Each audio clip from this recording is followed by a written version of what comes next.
Bonjour à tous et à toutes, j'espère que vous vous portez bien. On connaît tous cette vidéo qui passe sur les réseaux sociaux où le président Macron essaie de faire croire à des enfants que l'homosexualité est une bonne chose. Mais j'aimerais que vous portiez votre attention sur la réaction des enfants. Comment les enfants ont réagi face à cette nouvelle, surtout à la jeune petite noire qui est assise au premier banc. Écoutez. Il y a des parents, est-ce qu'il y en a qui sont des parents de même sexe? Il n'y en a pas. Bah, ça existe. Aujourd'hui, tu peux te marier avec quelqu'un et il y a plusieurs types de familles, tu vois. Et ce qui compte, c'est que ce soit à chaque fois un projet d'amour. C'est qu'il y ait un projet de vie. Est-ce que vous avez vu la réaction de la jeune petite fille? Elle dit « hein ». Cela veut dire qu'elle est surprise, elle est choquée, mais elle est aussi dans la confusion. Pourquoi elle se retrouve dans une confusion? Parce que c'est sûr que papa et maman l'ont toujours montré le bon exemple. C'est-à-dire dans un couple, c'est un homme et une femme. Mais elle se retrouve avec une grande autorité. On parle ici du président de la République. Et même en tant qu'enfant, on reconnaît ce que c'est un président de la République. On connaît l'autorité qu'il a dans une nation. Un président de la République se lève pour dire que l'homosexualité, c'est une bonne chose. Mais en plus de cela, imaginez-vous, un enseignant aussi vient confirmer ce que le président a dit. Je vous assure que même si vous, en tant que parent, vous enseignez à l'enfant à la maison que l'homosexualité, ce n'est pas bien, mais si ces deux autorités, c'est-à-dire un président et l'enseignant, se mettent à enseigner à votre enfant que l'homosexualité, c'est une bonne chose, l'enfant va commencer à réfléchir. Est-ce que vous avez vu la réaction de la jeune fille? Elle dit « hein », c'est-à-dire elle est surprise, elle est choquée. Elle se retrouve avec deux réalités, deux vérités. La première est celle que les parents disent à la maison, mais la deuxième aussi vient des personnes très importantes dans la société. On parle du président de la République et aussi les enseignants. C'est pourquoi aujourd'hui, la nation gabonaise doit se lever. Et quand je dis se lever là, il s'agit de le faire avec intelligence. La CONACYCED gabonaise doit se lever et refuser cela. Il n'y a que la CONACYCED et l'association des parents d'élèves pour refuser ce genre de choses.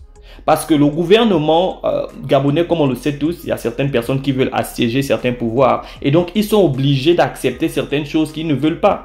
Je vous assure que ce gouvernement gabonais, nos autorités, il y a des choses qu'ils ne veulent pas, mais ils sont obligés à cause de certains trucs politiques, financiers et dans le domaine de la politique que nous tous on connaît. Donc, à leur niveau, ils ne peuvent rien. Parce qu'ils veulent assiéger une certaine autorité. Mais maintenant, c'est à la population gabonaise de refuser. Mais dans ce cadre-là, puisqu'on parle de l'éducation, il va falloir que la CONACYCED dise non à cela. Il va falloir que l'association des parents d'élèves dise non à cela. Et là, je voulais aussi prendre l'association des élèves, mais puisque c'est le primaire, ils ne connaissent encore rien, ils ne peuvent pas défendre leurs droits. Et donc, les lycéens, les collégiens, les étudiants, nous devons nous lever pour dire non à cela. Je vous assure que le diable, il utilise des techniques à petit feu. Il ne va pas venir vous donner quelque chose du coup. Il va commencer petit à petit. Et je vous assure que si cet esprit descend sur la nation gabonaise, je vous assure que vous serez surpris. Parce que cet esprit, il descend sur une nation. Et ils apprennent ça aux enfants en bas âge. Parce que les adultes, on est capable de rejeter quelque chose. Mais s'ils apprennent à un enfant depuis le bas âge, vous voyez que ça va créer quelque chose dans son psyché. S'il vous plaît. On est dans un bras de fer entre le gouvernement gabonais et la population. Et ce genre de bras de fer, ce n'est pas des matchs nuls, c'est comme une finale. Et dans cette finale, il doit forcément y avoir un gagnant et un perdant. La Bible nous parle de Sodome et Gomorrhe. On dit que toute la population était devenue des pédophiles. Vous pensez que ça a commencé une seule fois en un jour? Non, ça a commencé à petit feu. Et je ne veux même pas mentionner les États-Unis où je me trouve.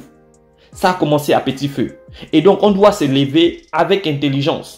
La CONACYCED, on vous a toujours connu pour des gens qui combattent pour vos droits. Aujourd'hui, on a besoin de vous. La population gabonaise, aujourd'hui, on a besoin de vous. Ne pensez pas que moi, je vais bien éduquer mon enfant, tu seras surpris. Même si ton enfant va à l'église, tu seras surpris parce qu'il est confronté à une réalité. Donc, on doit se lever, ça ne doit pas passer. Ça peut passer en France, aux États-Unis, partout, mais nous, on ne veut pas de cela. Et comme je vous le dis, ne comptez pas sur le gouvernement. Ils veulent assiéger certains pouvoirs et ils sont obligés de faire certaines choses qu'ils ne veulent pas.